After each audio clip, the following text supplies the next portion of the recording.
LegalizeFreedom.com. Why are we here? Where do we come from? Where are we going? From the nature of reality to the future of humanity.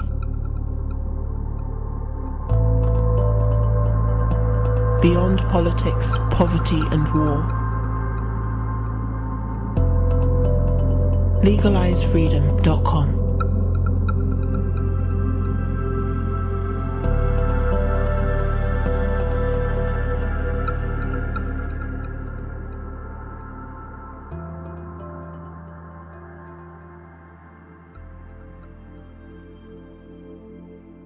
The suggestion is that the function of the brain and nervous system and sense organs is in the main eliminated and not productive.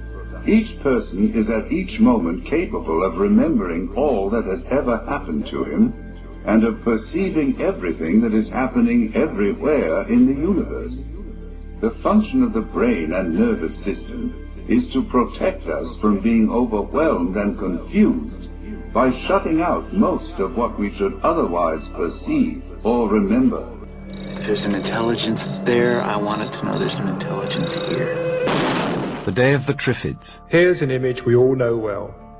It's an image which is in many ways a symbol of our times. It represents what is perhaps our greatest technological achievement so far, the step out into space. But the picture of our planet also has a far deeper significance. For the first time, we have seen ourselves and the planet from the outside, and the view has changed our feelings about ourselves in an unexpected way. For the early astronauts, the sight of the planet shining in the blackness of space was a profound experience. One of the astronauts who walked on the moon described his view of the Earth as an experience of instant global consciousness. He said, when you're up there, you're no longer an American citizen or a Russian citizen. Suddenly all those boundaries disappear. You are a planetary citizen. And similar experiences happened to the other astronauts. They saw Earth to be a beautiful, magical looking planet and came back deeply changed from that experience. Moreover, they became increasingly aware that all was not well back on Earth, and they came back wanting to help in one way or another.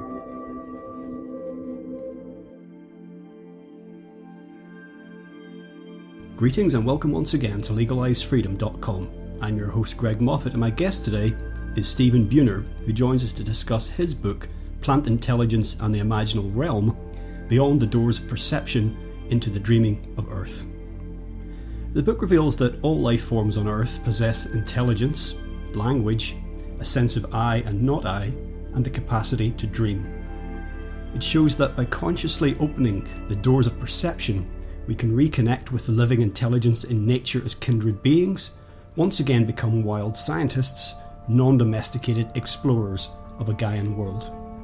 Buhner explains how to use analogical thinking and imaginal perception to directly experience the inherent meanings that flow through the world, that are expressed in each living form that surrounds us, and to directly initiate communication in return.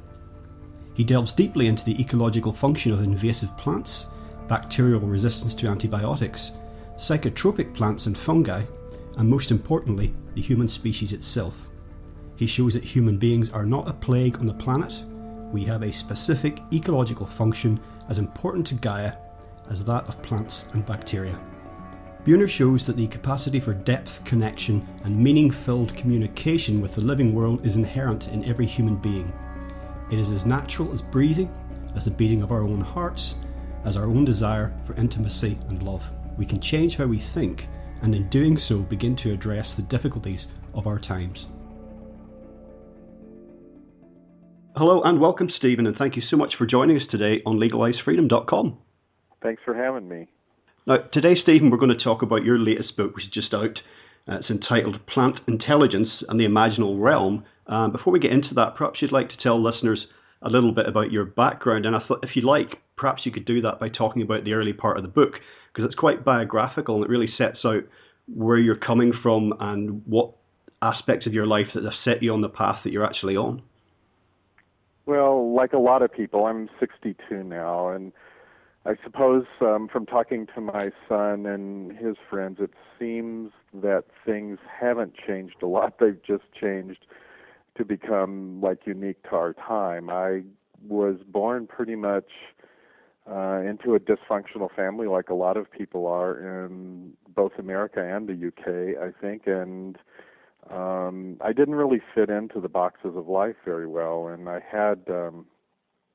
was really close with my great-grandfather, especially, who was quite a wonderful man, and he was a physician that had trained in the early 1900s and began practicing in 1911, and he used mostly botanical medicines, and so I sort of was pulled into that older way of doing things where there weren't so many specialists. I think his medical training was 3 years long, and then he apprenticed for a year, and that sort of appealed to me, the concept of the citizen scientist or the amateur naturalist, or that sort of more hands-on dynamic. And as I went through schooling, I found that it just didn't really work for me. So I left home at 16 and began exploring on my own. I learned there was a difference between being schooled and being educated, and for whatever reason, I decided I wanted to become educated. So I made a list eventually, I think when I was about 20, of all of the people I wanted to study with, who had inspired me from their books or however they had done that, and I then spent the next 10 years going around studying with as many of them as I could. And so it led me into a very different direction than I think most people go. I was more interested in becoming a human being rather than a cog in somebody else's machine. Well, one positive thing I would say is that some of the things you described there about your path, I think many more people are opting for those sort of options today. I think that's one of the positive signs for the future. One of the big aspects of your book is to do with that is to say, mankind's perceptions of the world that we live in. When we're children, the barrier between the inner and the outer world hasn't really been erected in the way that it is in adults. That's something that gradually happens as we get older. And we become cut off from sensing the depth and the diversity and the wonder that's all around us. And even most adults will be aware, doesn't one cursory reading of the new physics will tell us that our brain takes in only a fraction of all the sensory information that we're bathed in constantly. But you point out how this perception or misperception perhaps is led us down a very dark and dangerous path because we're misreading the nature of the world and indeed ourselves. Well, I came across, I'm always looking for marvelous words or marvelous phrases to describe the invisibles of life. We're trained from a very young age in the West to orient ourselves towards surfaces. And a marvelous phrase I found in the process of this particular book was from a German poet named Gottfried Buhner, and it was the metaphysical background of the world. And he basically said, because we're so oriented toward surfaces, the metaphysical background of the world remains forever obscured to us. And the marvelous thing about children, and I remembered many of these experiences of my own, is that they aren't really oriented toward services in the same way we're trained in after 14 years of school or whatever. To them, everything's alive, everything is ensouled. There's a huge wonder and tremendous excitement about things. They know plants have personalities, that they're intelligent and aware. And, even it's odd that Western science, as it began to develop, really embraced that same awareness that children have and that all of us had at one time.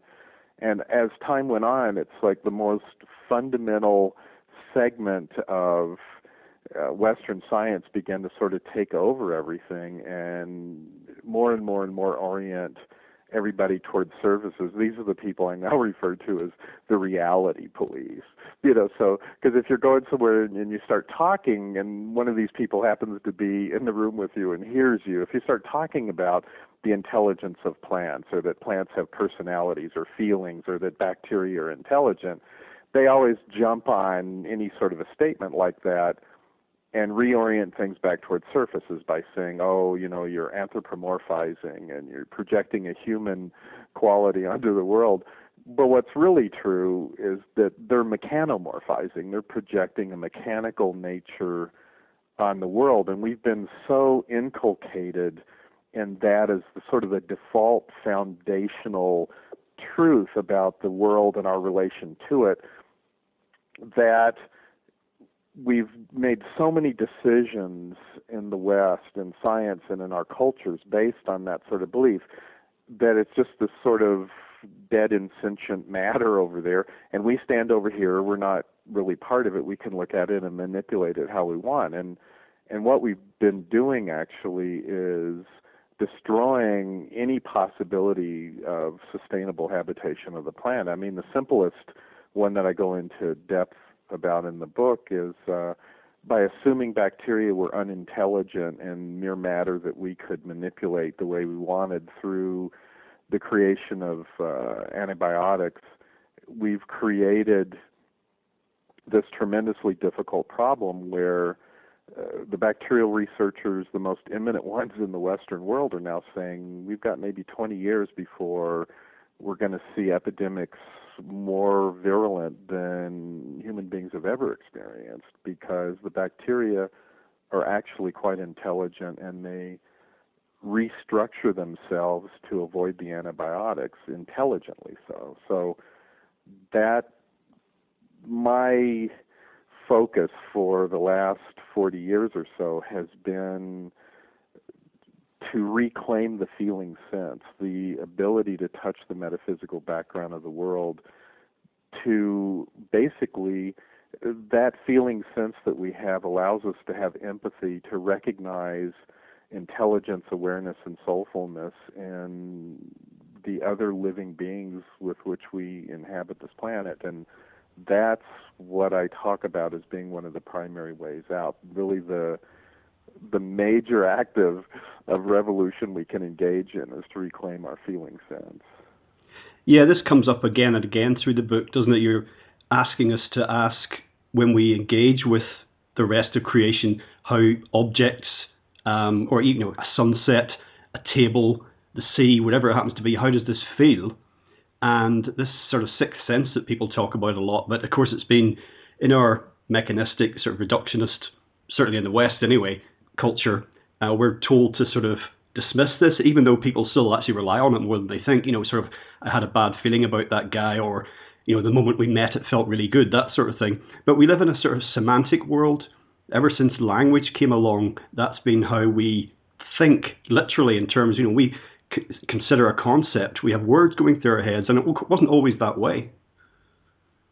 Well, that thing about the denigration of the feeling sense, by the reality police and everybody that they've managed to convert to their sort of orientation.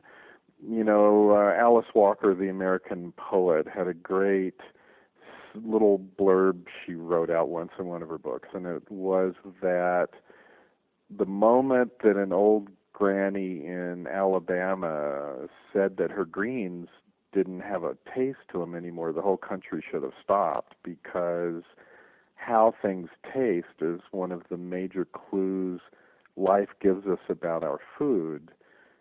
But the same thing is true about the feeling sense. It's astonishing to me how much people put up with because they've been so deeply trained to not trust their feeling sense. And so everybody continues to use it unconsciously, but they spend a lot of time in conflict with themselves, denigrating it in themselves as well. They've sort of absorbed that behavior. Other people did it to them, now they do it to themselves. But if people begin to ask themselves, like, how does this hospital feel? I don't know anybody that has ever gone into a hospital and says, this place feels great. I would love to have a vacation here. I feel so rested. That's not how it feels. How does the pharmacy feel? How does the pills that you take, how do they feel? How does the place you work feel to you? Do you feel more happy in it? Does it feel, expansive, life-affirming?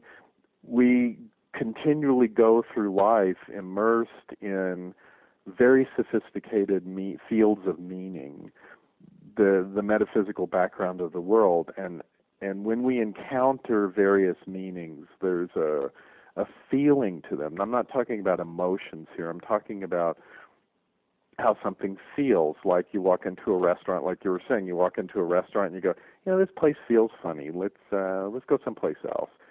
Everybody has that, but that gives us extremely deep clues about the meanings that we're encountering as we move through the world. It's a primary part of evolutionary developed survival perception, and it can be raised to very sophisticated levels. But once we cut ourselves off from that, it's very difficult for us to do. It's much easier to be lied to, for instance, because you can tell somebody, if they're lying, if a politician is lying, it feels funny in a particular kind of way. So that thing right there is one of the major errors that the Western world made when they cut that off from their awareness and as a normal part of life. And Gregory Bateson, who I admire tremendously, said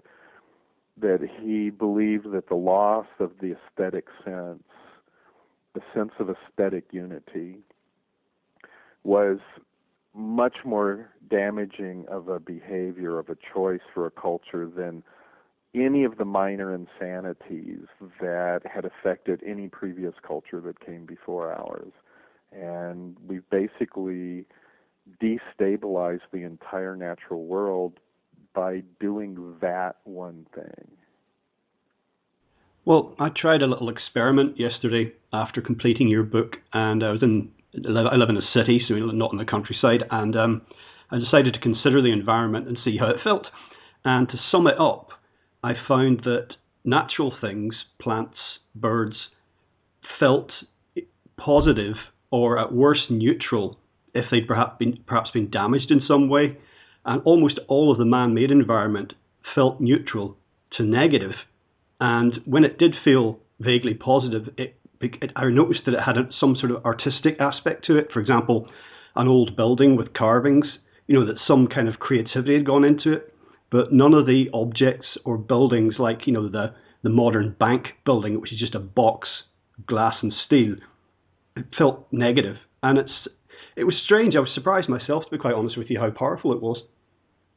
It's a very powerful thing to do, and when you start orienting yourself that way, because you start to perceive the meanings that are embedded in the form, in the thing itself. And Robert Bly, the American poet, said some things that I've found very useful over the years. One of them was there was a time when every craftsman put eros and ethos into their work. In other words, they put love and care into the stuff that they made. So when you encounter something with that aesthetic sense in it, where the craftsman is shaping with their feeling sense involved in the process, a good craftsman feels deeply into the material that they're working with. They talk to it, they shape it with this kind of tender care, moving toward this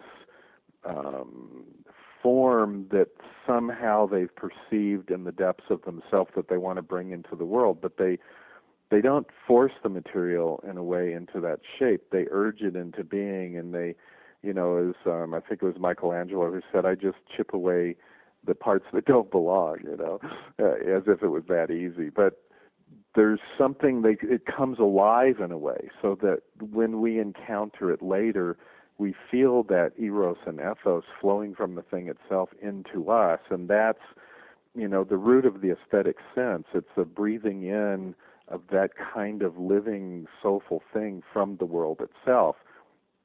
Living organisms have it a great deal more, but nevertheless, human beings, when they were creating beauty in that way, it was a very deep focus for human beings for a very long time, that when they created, that's what they would be doing. And you can see after World War II, it reached this point where postmodern architecture took over. In other words, glass and steel and box creation, and the massive Stalin-esque buildings in Russia were like that, the ones in the United States, the ones in the UK, and somehow right in that period, the Western world began to abandon the aesthetic sense and eros and ethos in work at a fantastic rate. And what we're left surrounded with now is basically this weird Euclidean world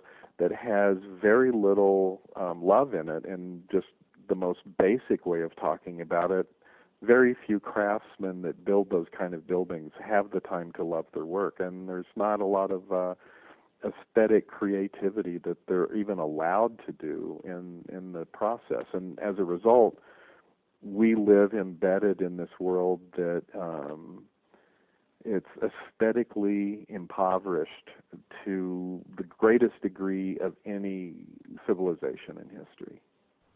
When I was a child, I loved playing with Lego and decided that I wanted to become an architect. I never did, and I'm not consciously sure why, but I suspect it's because I thought that I'd end up being a draftsman, unless I was very lucky and discovered a great talent for the art. I'd end up basically working for a developer who was building little shoe boxes for people to live in. So I'll never know, of course, but I didn't follow that path. But this idea you talked about earlier, again, titled your book, Plant Intelligence, the idea of there being intelligence in plants and indeed everything to an extent. This is counterintuitive to some people because our common education, schooling, whatever you want to call it, tells us that the brain is the seat of intelligence and indeed consciousness, and therefore it's not possible for there to be intelligence in something like a tree. The idea is silly. But of course, this is not the case, and you actually point out very elegantly in the book so many of the commonalities between, say, plant life and animal life, human life, and as you do, it becomes this idea of species being discrete begins to break down, and you really see one continuum of life. Yeah, you put that really well. We've been inculcated in this belief that, we're on this planet, a ball of resources hurtling around the sun, and there's a bunch of discrete, organisms that just sort of emerged, in the, Darwinian struggle for survival and all of that stuff. And, and one of them ended up really intelligent, and that was us because, we had opposable thumbs and, we were really smart and stuff. But what's really true is the Earth is this very complex, sophisticated, nonlinear, self-organized organism, and that which is embodied in James Lovelock's Gaia theory, that the Earth is a superorganism that self-regulates itself. Every life form that is generated out of that background matrix to fulfill ecological function, to help the self-organized entity of the planet remain intact. And Gaia continually innovates on how to do that better over very long timelines. So when you start to understand that is at root what's true, not the old 19th century view that we've inherited, that it begins to make more sense. You begin to see what Gregory Bateson called meta patterns that flow through every life form, and one of those is the neural networks that form. So our picture of physiology and the way human beings are is real late 19th, early 20th century, and it's relatively useless. It came out of a lot of strange frameworks at the time that didn't have much to do with reality, but nevertheless we're so inculcated in it, we we accept it without question, just like we used to accept, 100 years ago without question that women, were inferior to men, or people with black skins were inferior to people with white skins, and on and on. And what we've got is the same thing here. Plants are inferior to human beings because, fill in whatever blank you want to fill in. The thing is that when they look at the brain is just an organ. It's not the thing itself. What the brain does is it holds a neural net inside of it, and that neural net, or the neural network, has a particular kind of shape and a particular way it functions. So if you look at a plant, you can tell the disrespect plants are held in by when they say if somebody's in a coma, he's just a vegetable now. It's like the ultimate dumbness, that can possibly be attained to become a vegetable. But when you look at the plant root system, which is their brain, it looks virtually identical to the neural network that is in the organ that we call our brain. If you pull the neural network out, it will look virtually identical to that of a plant pulled out of the soil. The plant doesn't need an organ like we do because they're not mobile in the sense we are. They use the soil as the medium through which their neural network expands. And ours is limited by our skull size.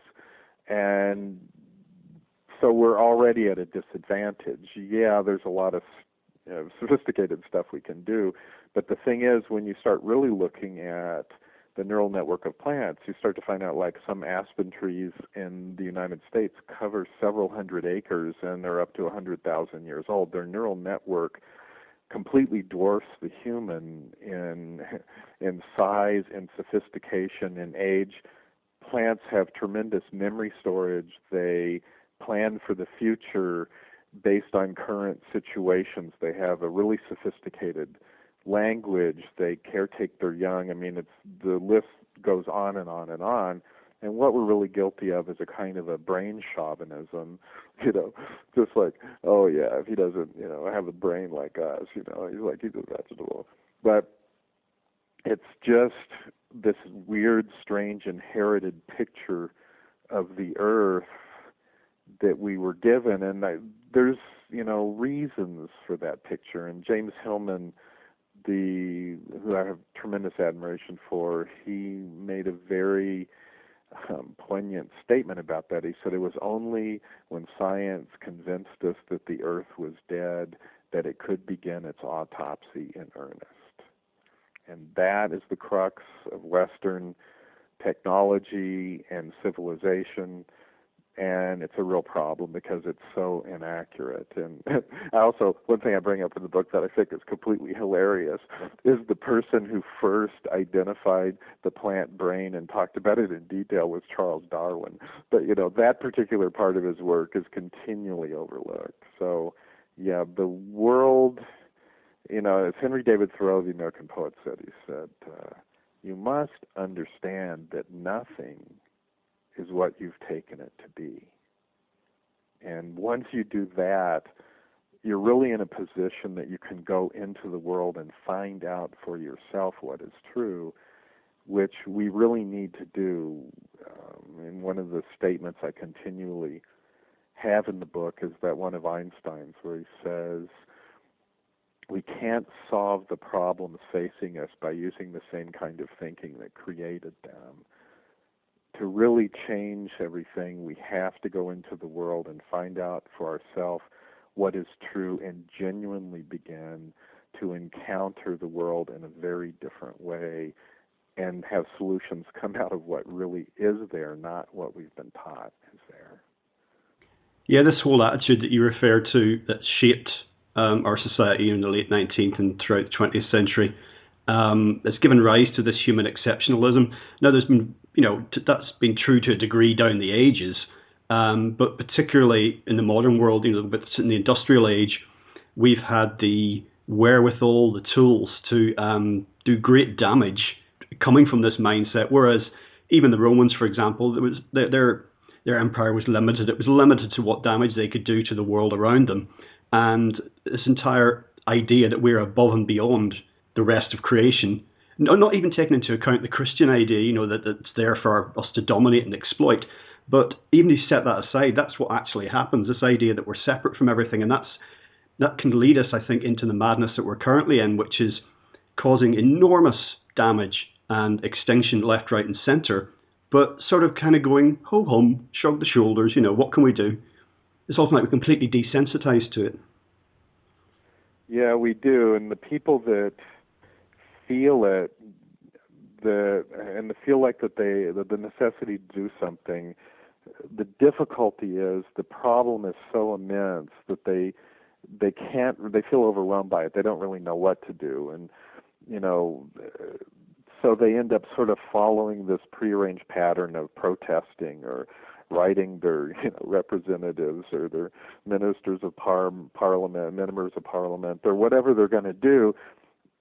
But nevertheless, there is this great genius inside human beings that if they really begin to directly encounter the world, and the world itself will begin to generate ideas in them about what to do that they've never had before. And the thing is, it's in each of us to focus sort of on the area that we have where our own particular genius comes to flower and do that.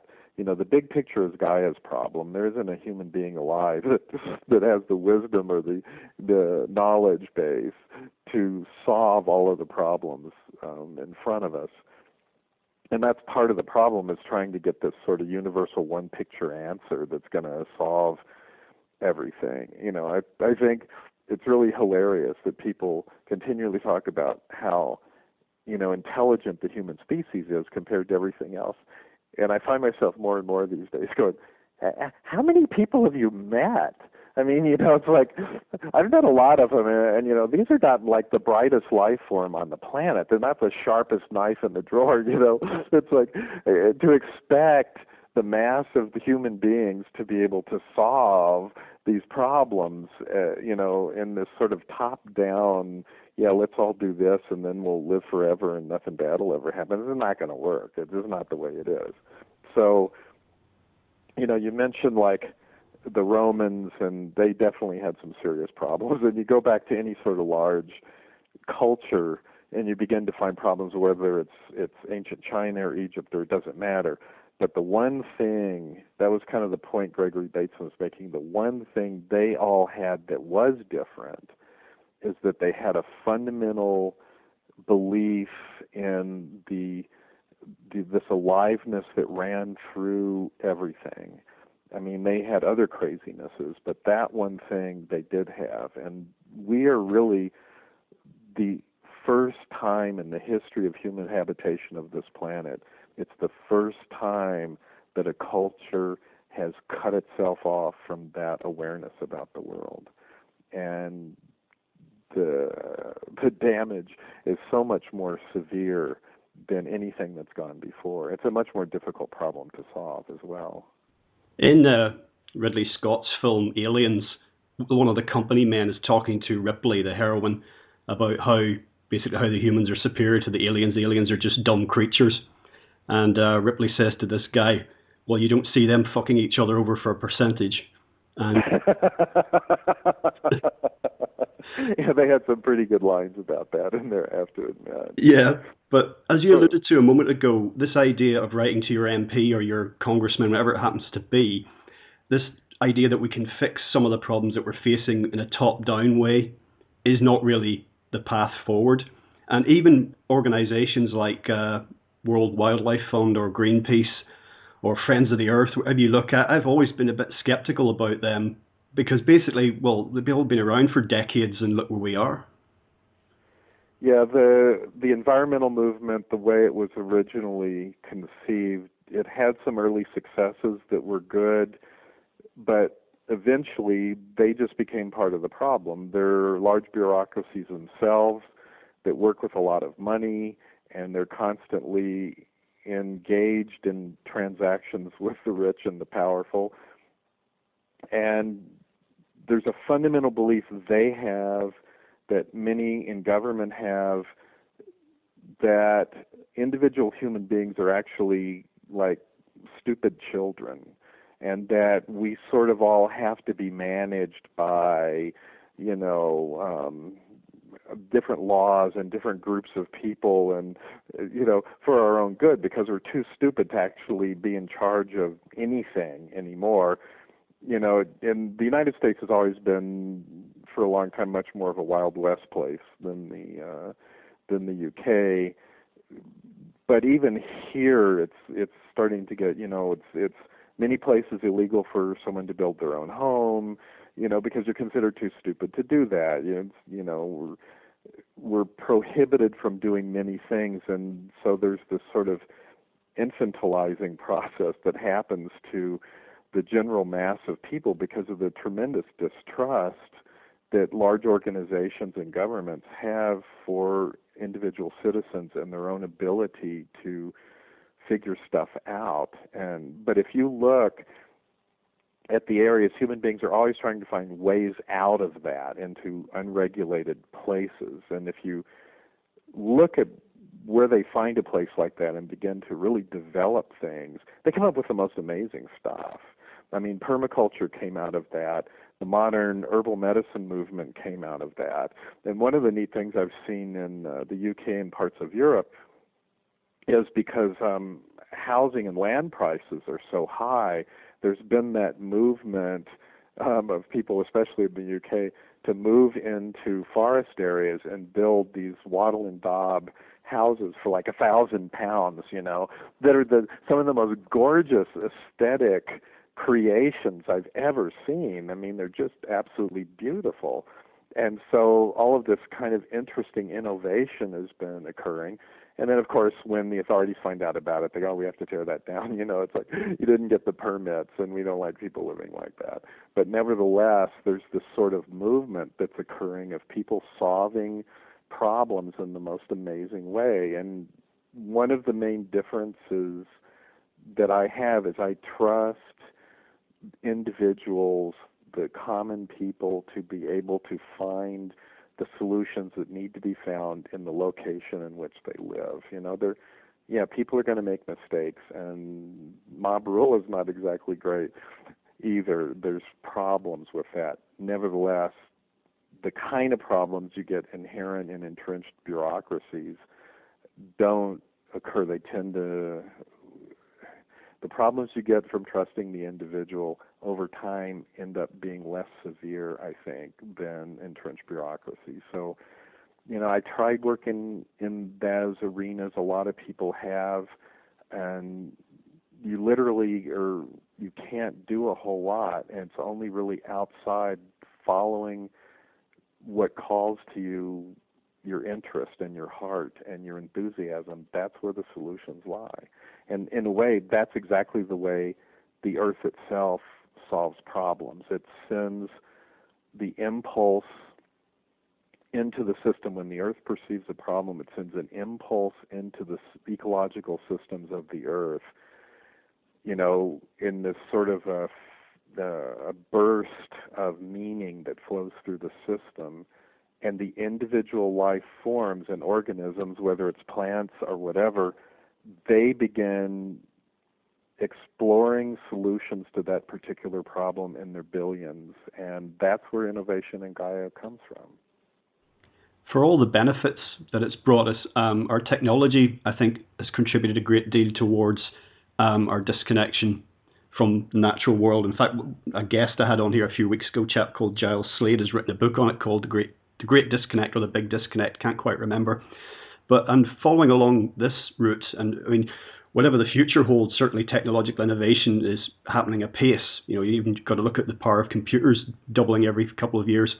But taking this to its illogical conclusion, as I see it, is this transhumanist idea, that we'll merge with machines and become virtually immortal, and that will be completely cut off from the natural world. I don't think this is going to turn out well. Didn't they ever see the movie? No, it's not going to turn out well. But really, what that is, it's a utopian power fantasy, and part of it driven by fear of death, fear of powerlessness. It's this sort of dissociated utopian power fantasy, because only people who don't understand the actual nature of life in this place could come up with that kind of idea. You have to be divorced from, you have to literally experience yourself as consciousness harnessed to flesh, this rather unappealing body that you have to drag around from place to place. But consciousness is expressed out of the self-organization of the bodies that we have, irrespective of our particular genus or species. So the one thing that all of these people continually miss when they get into that ridiculous way of thinking is, just have one of them create artificial spinach, okay, that is as good as real spinach, that you can actually eat, artificial stuff like that. You can't do it.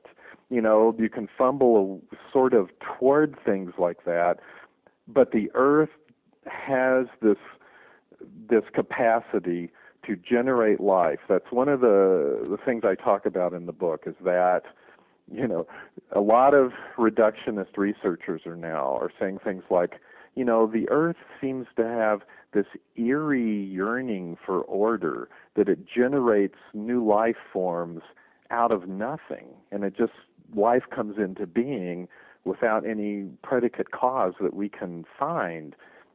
And the thing is, everything we do is predicated on being able to pull material out of that self-organization or self-generating process.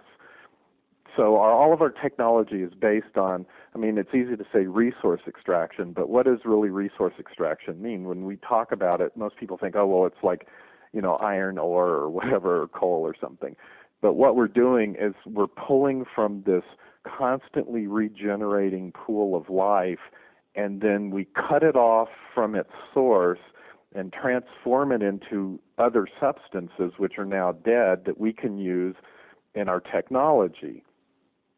The problem is that self-generating pool of life that we are drawing on has become damaged beyond repair by what we're doing. Not beyond repair for the earth itself, beyond repair for us. We're basically, at this point, burning the house to keep warm in the winter. We have exceeded the carrying capacity of the earth. That's just true. Nobody wants to talk about it because, the repercussions of that thought are just too grim. What's going to happen is eventually that whole system is going to break down, in the sense that we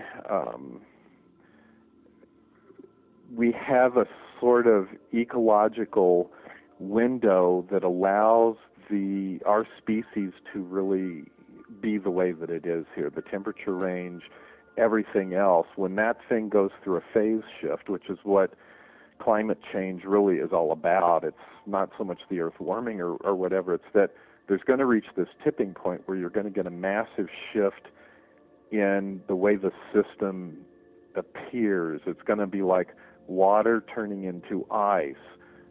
There's people that had never seen ice before could never have predicted if you freeze water it's going to turn into ice. It would be like magic to them. And it's going to be like that, this massive shift from one state to another. And the state we're in now allows us to inhabit the earth fairly benevolently in terms of the temperature and everything else. All of those projections about we're going to do, go to Mars, or we're going to have this, or we're going to have that, or we're going to blend with machines, or there's going to reach a point where there is nothing else that they're going to be able to pull out of the planet, because the planet's just going to say, no, you can't. You're out of credit at the bank. And at that moment, without the ability for resource extraction like that, the whole technological gamble comes to an end. It's over. And in every area that I've looked whether it's groundwater or topsoil or antibiotic resistance, it doesn't matter. We're reaching peak, not just peak oil, peak everything. Pretty much in terms of geologic time, we're reaching peak everything simultaneously. So if you truly inhabit your body, if you truly inhabit the earth, if you become an earth person, and you know you're part of a scenario here, surrounded by similar life forms, even though their bodies look different, that kind of talking that you're talking about, it's literally one of the most insane kind of commentaries I have ever heard in my life. It has so little to do with the reality of things. It's literally this dissociated insanity. But nevertheless, so many people think that it sounds reasonable. That just shows how far away we've gotten from reality here. That concludes part 1 of our interview. Be sure to tune in next week for part 2. If you enjoyed the show, please check out the website. That's legalizefreedom.com, legalize-freedom.com, where you'll find an archive of programs offering alternative views on a wide range of topics, including world affairs, politics and economics, science and technology, religion and spirituality, conspiracy, and alternative history. You can also browse and buy a range of books and DVDs from our guests, and if you're feeling generous, make a donation to help keep the site up and running. Until next time, I'm Greg Moffat, and you've been listening to legalizefreedom.com.